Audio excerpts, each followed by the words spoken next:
কোতোয়ালি ভবন থেকে বেরিয়ে মৌসুম নূর এবং ঈশা খান চৌধুরী ভোট দিতে গেলেন স্থানীয় বুথে। একসঙ্গে পরিবারের সদস্যরা ভোট দিতে যাচ্ছি। এবার মামা ডালুবাবু নেই, যার ফলে মনে একটা দুঃখ রয়েছে। উনি আমাদের পরিবারের সদস্য ছিলেন। ডালুবাবু এবং গনি খান নেই, ওদের জন্য দুঃখ হচ্ছে। কোন লড়াই সহজ নয়। আমরা নিশ্চিত কংগ্রেসের ফল ভালো হবে। 6 বছর পরে কংগ্রেসে ফিরে আমি খুবই স্বস্তিতে রয়েছি।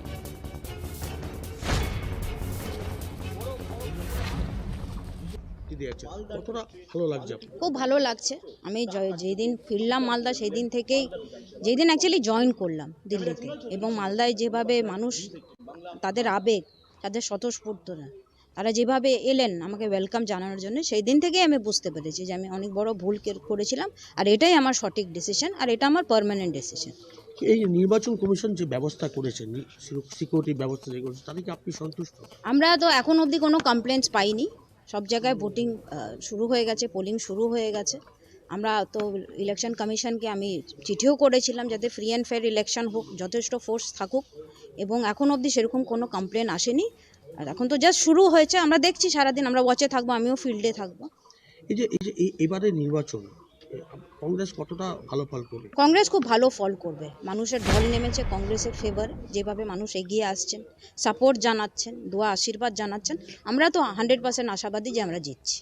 এই মালতীপুর বিধানসভা, এটা তো অনেক বেশি চ্যালেঞ্জিং আপনার কাছে, সেটা কতটা ভাবে? কোনো ইলেকশনই ইজি না, প্রত্যেকটা ইলেকশন চ্যালেঞ্জিং। আমি প্রত্যেকটা চ্যালেঞ্জিং ইলেকশনই ফেস করে এসেছি, এবং আমরা কনফিডেন্ট যে আমরা জিতব। তৃণমূল কংগ্রেসের সভাপতিকে হারাতে পারবেন? 100%। শুভেন্দু যে চ্যালেঞ্জটা দিয়েছিল যে রহিম বক্সিকে হারাবো, সেই চ্যালেঞ্জটা আপনি নিচ্ছেন?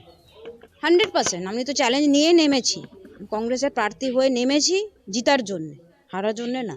আর আমি জিতছি। মানুষের আশীর্বাদ আছে, মানুষের দোয়া আছে, মানুষের সমর্থন আছে। এই এসআইআরে যে প্রচুর মানুষের নাম বাদ গেছে আপনার বিধানসভায়, মালতীপুরে, সেখানেও প্রায় 25,000 মানুষের নাম নেই। সেই ভোটটা কি এই হবে না? দেখুন, এটা তো একটা ফ্যাক্টর সব জায়গাতেই। আমরা তো সেই কারণে চেয়েছিলাম যে সবাই জেনুইন ভোটাররা, তারা যাতে ভোট দেওয়ার সুযোগ পাক, তারপর ইলেকশনটা হোক। কিন্তু এটা অন্য কেউ মানতে চাইলো না, এই কারণে ভোট হচ্ছে, এবং আমরাও আছি ফিল্ডে। কিন্তু আমরা আশাবাদী যে মানুষ আমাদের সঙ্গে আছে। দিদি আস্তে, দিদি আস্তে, আস্তে আস্তে আস্তে, দিদি আস্তে, দিদি আস্তে। এই ভোট কেন স্পেশাল? মানুষের কাছে কি আবেদন করবেন? দেখো, ব্যাপার হচ্ছে 2021-এ বাংলাতে এনআরসির জন্য মানুষদেরকে দুই রুলিং পার্টি বিজেপি টিএমসি মানুষদেরকে বিভেদ করতে পেরেছেন, ভয় দেখিয়েছেন। তো তারপরে আমরা দেখেছি, কিন্তু আমার নিজে লোকসভা ইলেকশন, যে মানুষ অনেক সজাগ হয়েছে।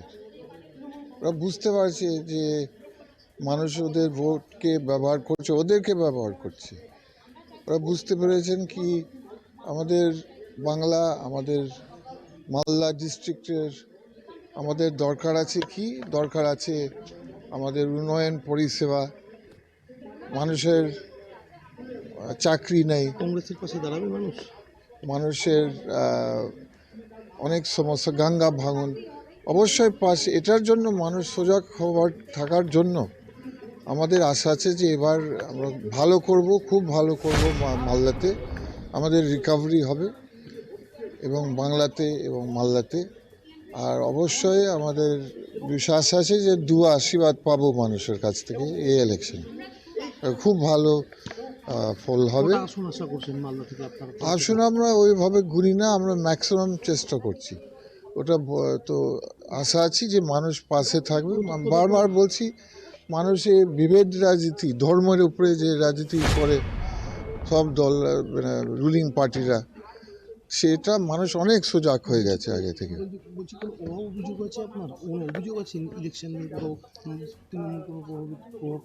দেখুন, আজকে আমি বলতে চাই, আমাদের